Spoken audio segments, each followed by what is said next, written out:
one of the leading papers on the 17th of June, headline Proton Saga Review. I think you know what that was all about. I think the interview itself and the answers given were nothing very new. It didn't answer specifically the questions we asked or to them we asked. So because of that, I called for this press conference so that I think we need to sharpen further the sets of questions and also some answers that we already have, which perhaps can be very useful. So let me start by first saying that Tun and myself wish to congratulate. There are two teams in Proton that we need to congratulate. One is the engineering team that developed the Satria Neo.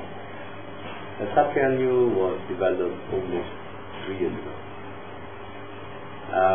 The head of the program is Rosi Yaakob. He is an exceptional individual, so we would like to personally congratulate this gentleman.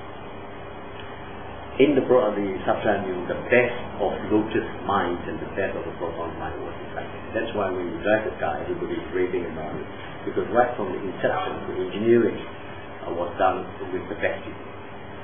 The second team that we'd like to congratulate is the team that built in record time the new headquarters for Proton. They call it Center of Excellence. That Center of Excellence will now be featured in the Architects magazine as well as a very unique building. So again, we congratulate both of these people. I think the reply in the June 17 conference, as I said, it was not about the chairman not being able to meet everybody. I mean, those are not the issues that we raised. Or, that the board was not aware of the shareholders' terms of agreement and Proton management has no control and being pushed down. Both of which are significantly absent in the release, which we can only assume, therefore, the facts will not support this candidate assertion. There was the assertion that, I didn't know about the shareholders' terms of agreement, they said, and that Proton didn't manage or couldn't have management control. Now, it's missing from that, which therefore means when we reported, I replied, that all these were in the board, was briefed to the boss, and there were Proton people running MBL staff. So to have come out and say that they didn't know was very, very telling. And this is now I will give you this copy, so I'll pass it to you. The second thing that I think is important to know is the backdrop to what was and what is the investor judgment of management. For some time now, as you know, the investment public has judged Proton by selling off their shares. Prior to management change and so-called restructuring, I'm not really sure what they're doing. Shares were averaging about 8, 38, 830, and its net tangible asset is about 10 million in Nigeria. As you know, it is struggling to maintain 5 million 20 today, wiping out almost as much as 1.5 billion of value for the market. And this is not highlighted at all as part of the KPI. We talk so much about KPIs, but this is not even whispered. And this is fundamental if you're looking at the investment, the investor value. And also with the new management, Proton has declared 43 losses and what I call a bungee jump drop in profits.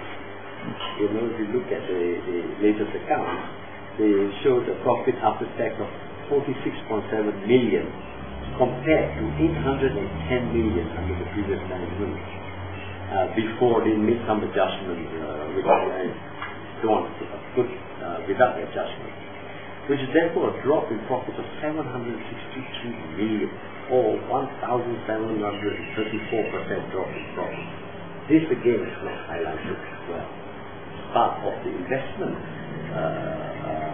transparency that we talk about investor relations, but this, you probably know, you don't see the headlines or comparison. Second, I think one has to look at market performance and their judgment on very, very quickly over the last 6 months, 8 months, Proton has lost very significant market share. Its registrations of cars, and not sale to the dealer. Sale to dealer is not actual. The sale to dealer is still in stock. Registration in February was less than 10,000 cars. March was slightly above 10,000. This is now below crude oil. In other words, Proton is now no more the leader, the biggest national car is now number 2. I was told in June that it registered just above 8,000 units, 8,003. 8,002, 8,003. It's just above 8,000 units. And you can see, even though we were doing 13,000, 14,000, dropping to 10, now dropping to 8, it's a very, very serious slump. There's 20% drop. From 14,000 to 8,000 is almost 40% drop. This is very serious. But this again, as part of PCR, is not told to the public. It's kept as a we're doing well, blah, blah, blah. I know for a fact that January, February, March this year, their target was 20,000 units of sales. Now, when you do roughly 10,000, you are 50% off target. Therefore, the company is in very, very serious, challenging position. Very, very serious. But if you further look at stocks, which is part of our business, I was told unsold stock in trade. I mean, you sell to the dealer doesn't pay you, but they invoice you, so they say they expect a sale, has shot up to over 40,000 units. And of this 40,000 units, a fair amount of it is 2005 models.